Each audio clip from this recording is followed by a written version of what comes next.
Chers étudiants, aujourd'hui, nous allons contempler ensemble les explorations vasculaires non invasives réalisées chez le patient présentant une pathologie vasculaire.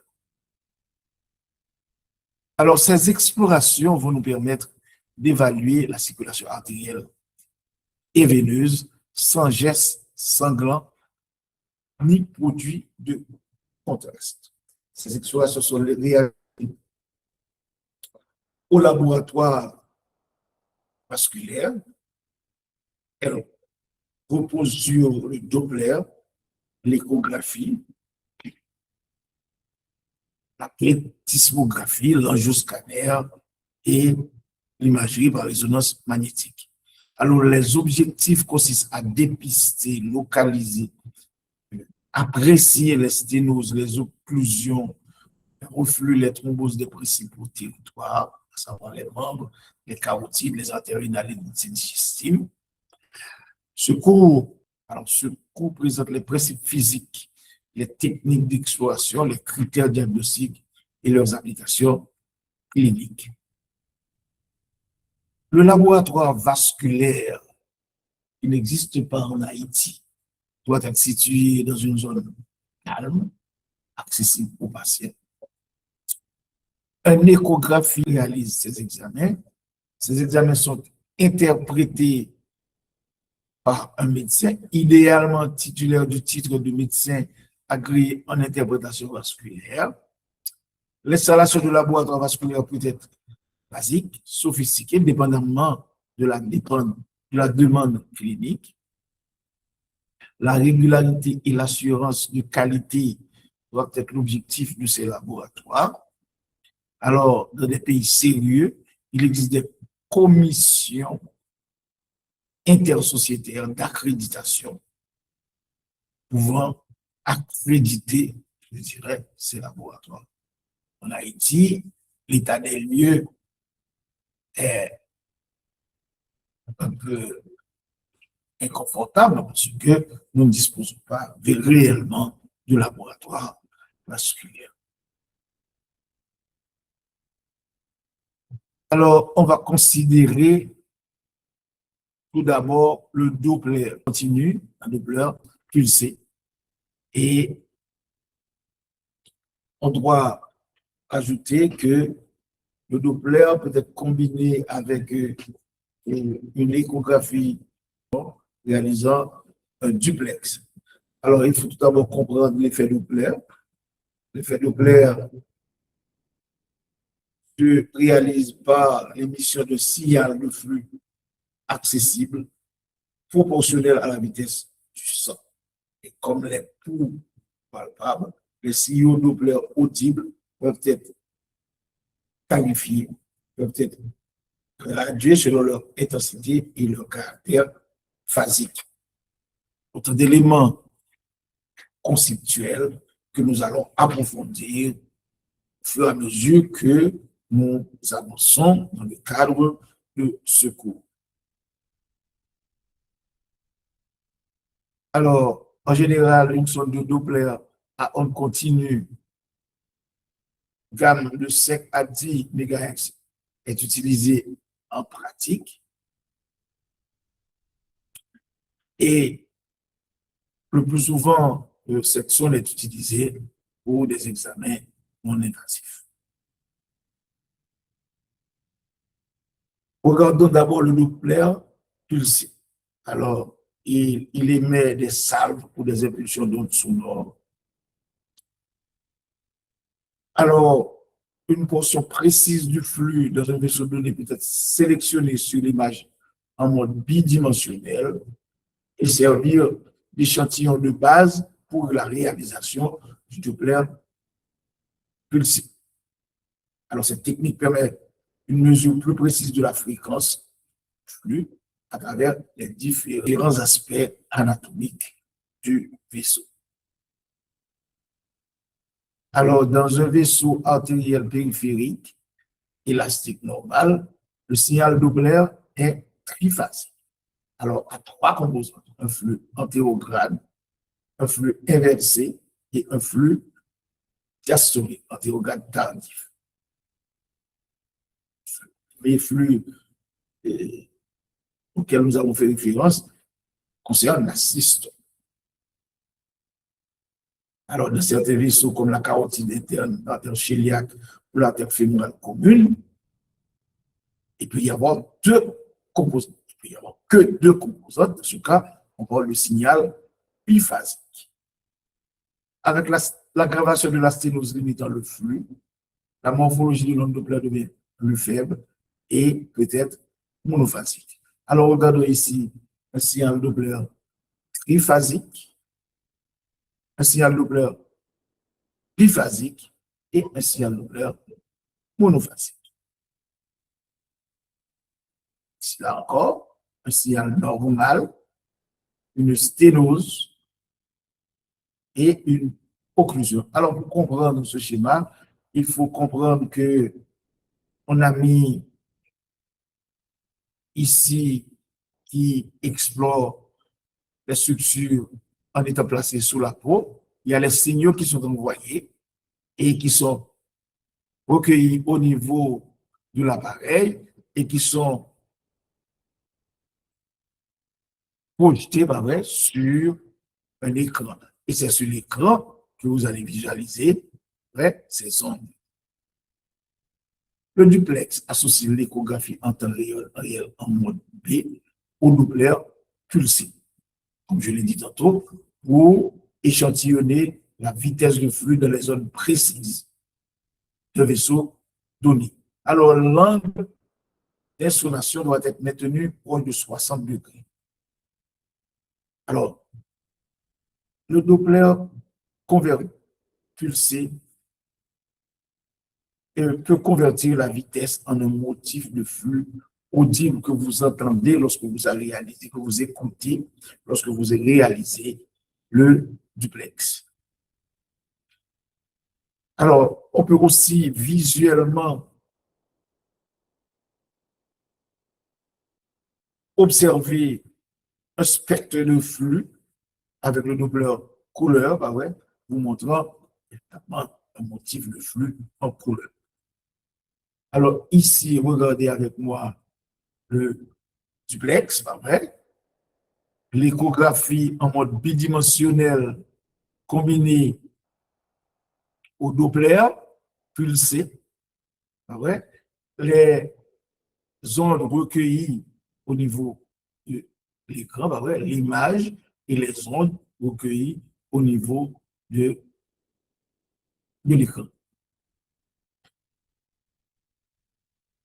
Alors, il convient d'analyser les spectres.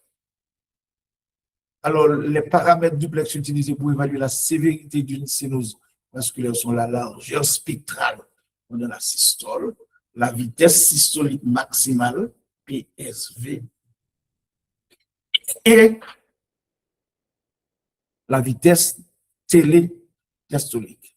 Alors, un spectre normal dans un vaisseau présente une vitesse systolique maximale inférieure à 125 cm par seconde, ici de la carotide interne.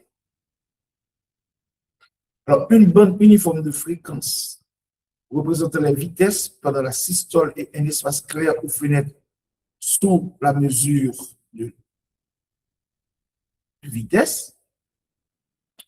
Dans ce cas, les cellules sanguines circulent à la même vitesse avec une turbulence limitée.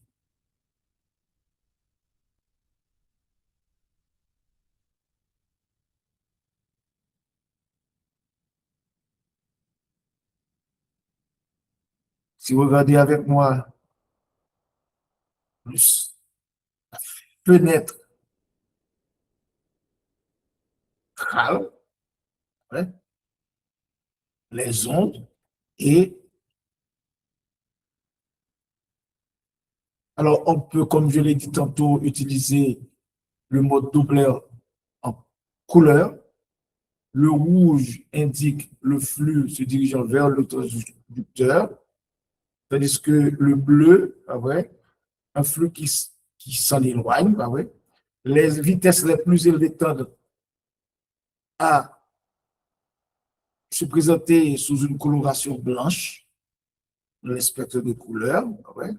Le flux laminaire est uniforme, quand l'écoulement est laminaire, c'est en présence d'une cénose. Le jet de flux est de couleur vive et détermine une mosaïque en aval de la cénose.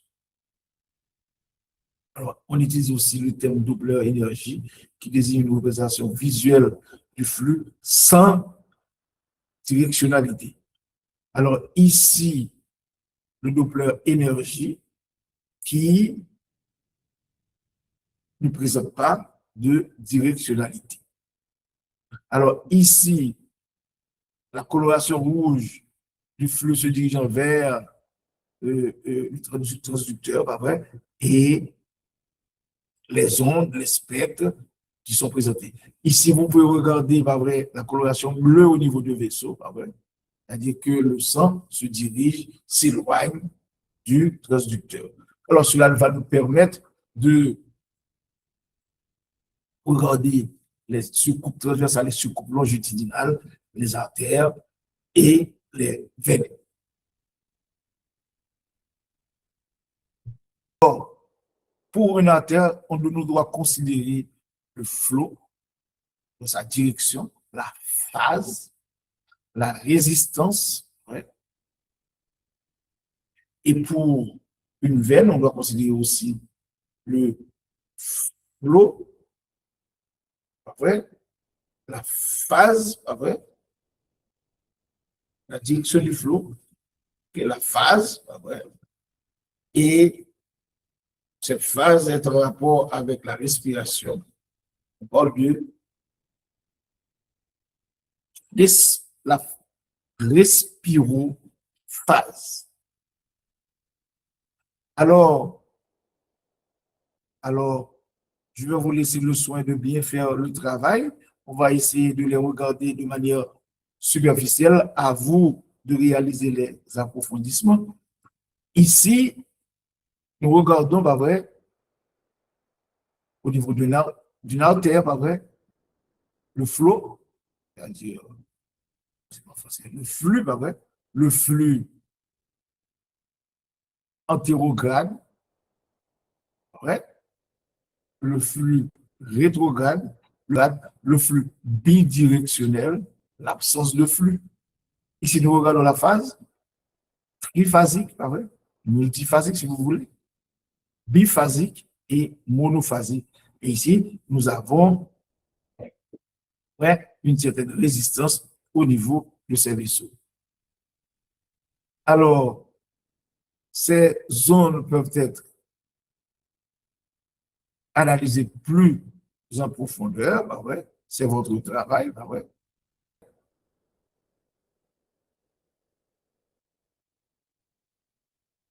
Si nous regardons encore les caractéristiques d'un flux veineux, bah ouais, flux antérograde, flux rétrograde, pas vrai, respirophasique, flux diminué et flux pulsatile. Et vous vous imaginez en présence de flux pulsatile qu'il s'agit probablement d'une fistule artério-veineuse. Alors, on continue à regarder les ondes. Ouais. On peut caractériser les ondes par vaisseau. Ouais. Regardons ici au niveau de la veine iliaque. Regardez au niveau de la veine jugulaire. Regardons aussi au niveau de la veine cave inférieure. Regardons aussi au niveau de la carotide. Comment sont les flux normaux et évidemment les flux pathologiques. Et regardons aussi la carotide externe de la carotide interne. Ici, on a mis un ballon de contre-pulsion et on peut regarder par vrai, avec le Doppler, on peut regarder par vrai, les zones que ce dispositif peut entraîner. Par vrai. On a regardé aussi avec la mise en place d'une assistance du dispositif intraventriculaire. Et on peut regarder aussi en cas d'arythmie, pas vrai. Parce que les zones au niveau de l'artère mésentérique, pas vrai.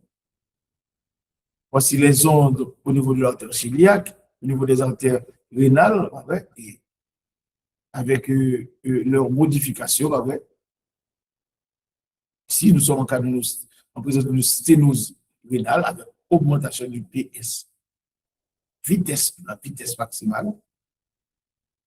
Ici, au niveau des veines rénales, ici, au niveau des veines hépatiques. Alors, je vous demande de bien comprendre et de bien apprécier et de bien retenir les ondes normales des vaisseaux, de chaque vaisseau, l'artère iliaque, de l'artère mésentérique, de la carotide, de l'artère fémorale, les zones anormales de sténose avec les modifications liées au spectre de ces zones.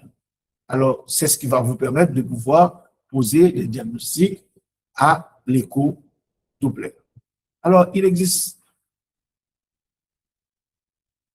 un autre dispositif nous permettant d'évaluer les vaisseaux. Il s'agit de la plethysmographie.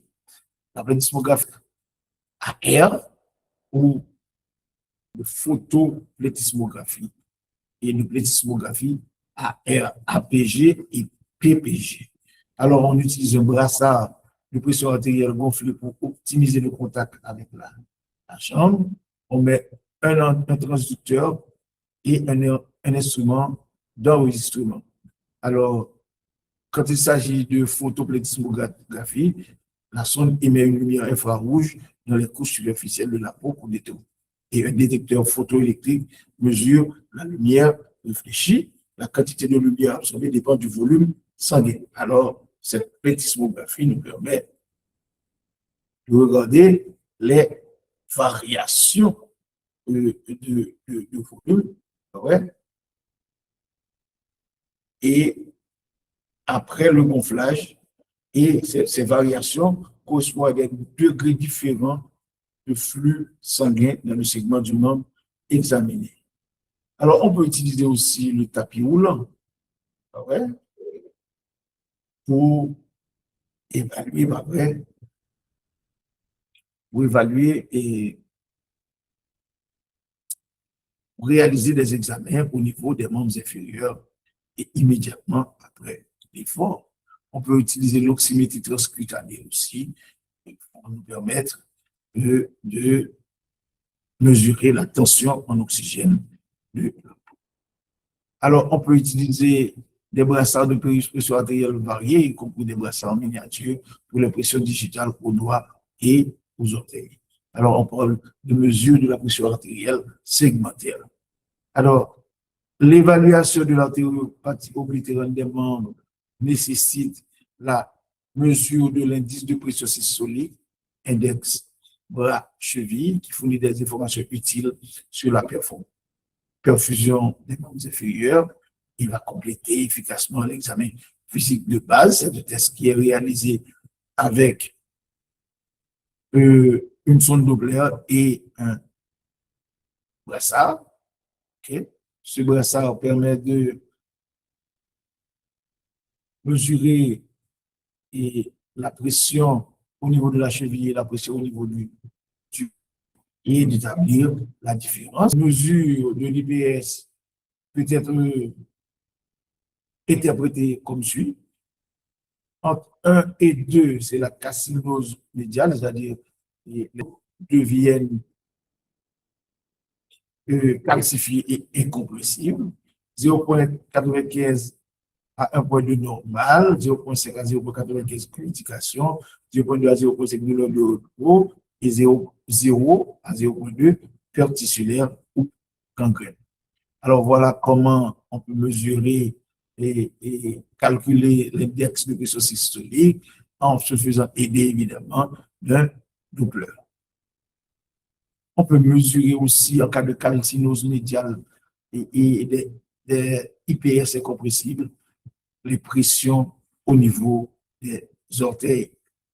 Alors, un indice bras orteil inférieur à 0,7 est anormal et une pression d'orteil absolue inférieure à 30 mm de mercure évoque une perfusion insuffisante pour cicatriser n'importe quel type de plaie.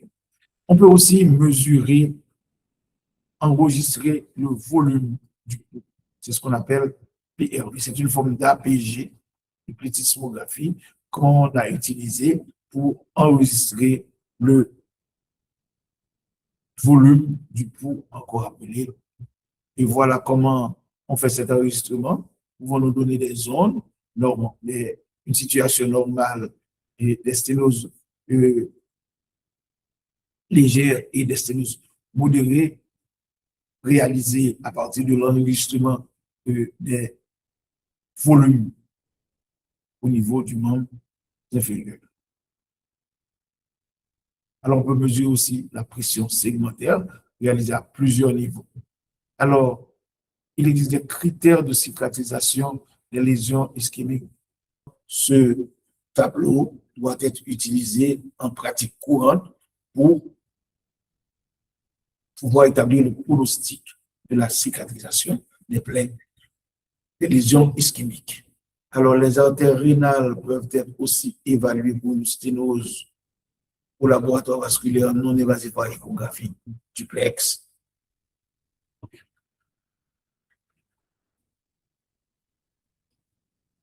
Peut déterminer le rapport réno-aortique, ou RAR, ouais, qui constitue un critère, ouais,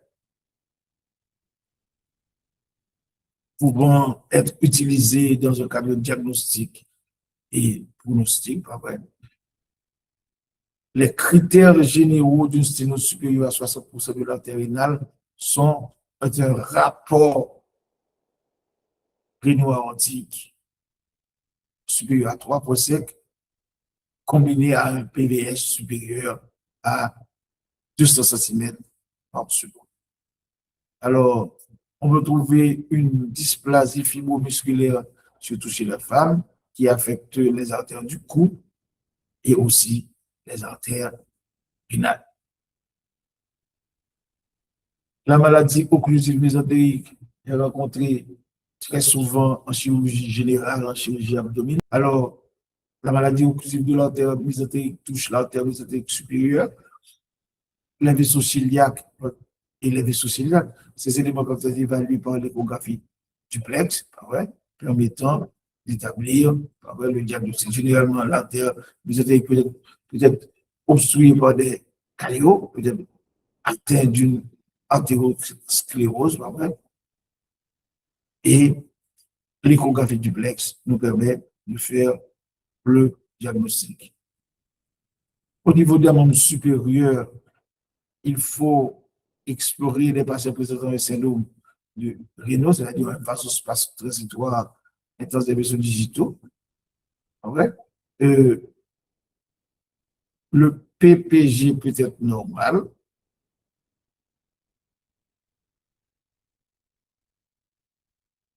Dans ces cas.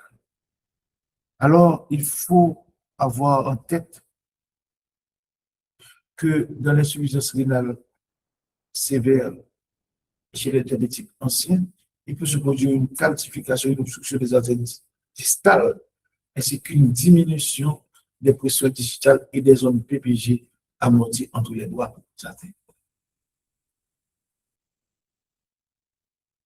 Alors, on doit rechercher avec des méthodes vasculaires non invasives, des maladies comme la maladie de Berger, certaines maladies auto-immunes qui peuvent provoquer une obstruction réelle des artères de la cobra et des artères digitales. On peut, à travers ces méthodes d'exploration non invasives, découvrir le vol vasculaire du membre supérieur, lié à des patients porteurs d'accès d'hémodialyse. Le duplex peut aussi révéler le syndrome de la traversée thoraco-brachiale. Peut aussi nous permettre de diagnostiquer le syndrome du vol sous-clavier qui a été préalablement approché au cours de l'âge, pendant le cours sur les généralités de la chirurgie Alors, l'échographie duplex peut nous aider à diagnostiquer la maladie carotidienne. Le duplex peut nous fournir des informations utiles sur les artères vertébrales chez des patients présentant des symptômes cérébro-postérieurs non latéralisés. Alors, il existe des critères de la maladie de l'artère carotide fondés sur l'échographie duplex. Alors, on peut parler de sténose avec leurs caractéristiques, pas vrai, et les pourcentages d'obstruction de ces vaisseaux, comme il vous est présenté sur ce tableau. On peut réaliser aussi le Doppler transcrânien. Alors, c'est une méthode non évasive, moins couramment utilisée, pas vrai? Et on peut, à travers le Doppler transcrânien, visualiser l'artère cérébrale antérieure, l'artère cérébrale moyenne et l'artère cérébrale postérieure, ainsi que l'artère ophtalmique. On peut réaliser aussi l'angioscanner.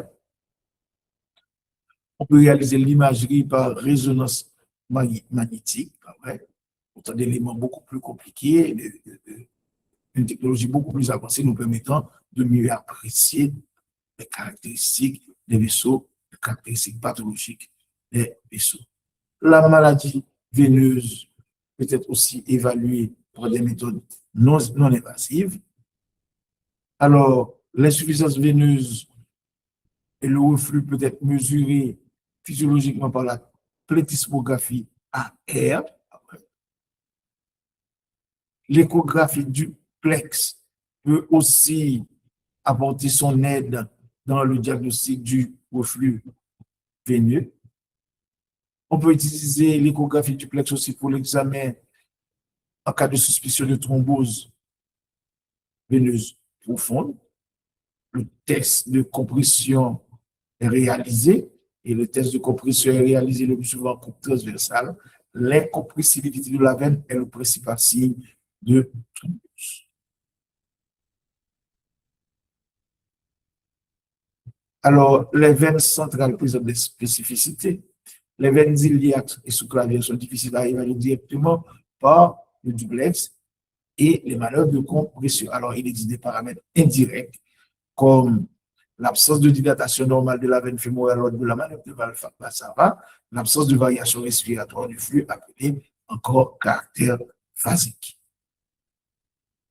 Alors, en cas de thrombose veineuse profonde, on peut trouver une veine incompressible, on peut visualiser le thrombus, on peut ne pas retrouver de flux à l'imagerie en couleur, l'absence de dilatation lors de la manœuvre de Valsalva, l'absence de caractère phasique respiratoire. En conclusion, les explorations valvulaires non invasives sont l'examen de première intention de l'évaluation des maladies artérielles et veineuses. L'échographie duplex complétée par l'IPS, la plétismographie offre un diagnostic fiable, reproductible et sans risque pour le patient. La qualité des résultats dépend de la rigueur technique, de la standardisation des mesures et de l'accréditation du laboratoire. Ces méthodes guident la décision thérapeutique et le suivi. L'angioscanner, l'IR et le MRI reste réservé à la confirmation et à la planification interventionnelle. C'est là que je vais m'arrêter pour ce cours d'aujourd'hui en espérant répondre à vos questions.